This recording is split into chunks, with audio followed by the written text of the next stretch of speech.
So this next topic, it's a little bit different than what we've been doing. We have a requested topic, um, and um, the request was for an explanation the of explaining the Zelda timeline, the Legend of Zelda timeline. Um, and what's nice about this is we don't have to speculate it on it anymore. That might be more fun to speculate about it. But a couple years ago, Nintendo released a book called Hyrule Historia, and in it, they actually went ahead and revealed um, the official timeline, where all the games fall into place. And I happen to have my copy right here. All right. So I won't spend a whole lot of time on this, but basically, the everything begins with the creation of Land and Sky. Then we see Skyward Sword, the events of that game. After that, we actually have the establishment of Hyrule Kingdom. We have the game The Minish Cap for Game Boy Advance after that. And then the Four Swords game, which I think you can only play either on a DSi or 3DS through a download, or on A Link to the Past Game Boy Advance version. It was a kind of a packing game. And after that, you have Ocarina of Time, and this is where things get interesting in Ocarina of Time. For the longest time, the fan community theorized that Zelda, at that point in time, splits into two different timelines. You have, because you have Child Link, and then you have the events created by Adult Link.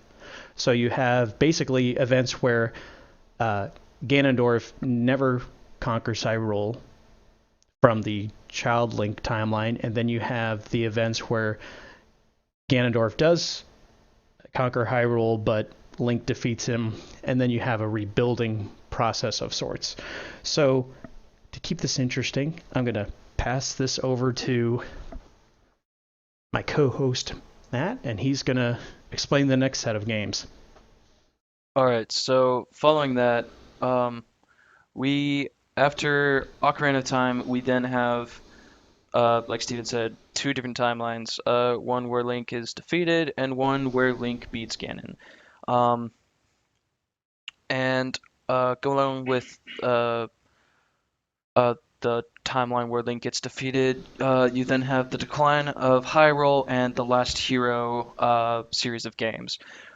Which right after Ocarina of Time, you have A Link to the Past, um, which was the era of Light and Dark, and along with that, you have Legend of Zelda Oracle of Ages and Oracle of Seasons, but then brings along the resurrection of Ganon. Then you have Link's Awakening, um, and then after that, you have the first Legend of Zelda game, and then the second Legend of Zelda game, The Adventure of Link, as the final game in that timeline.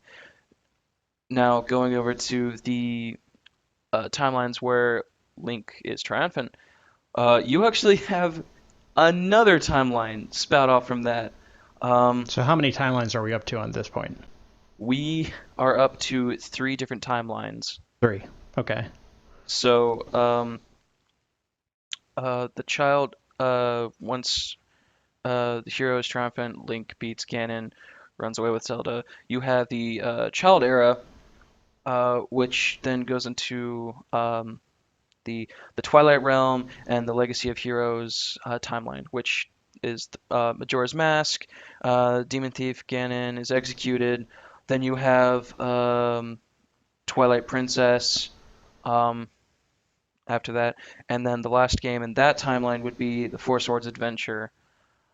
Um, yeah, that's fun. And then for the adult era, I actually think this is funny.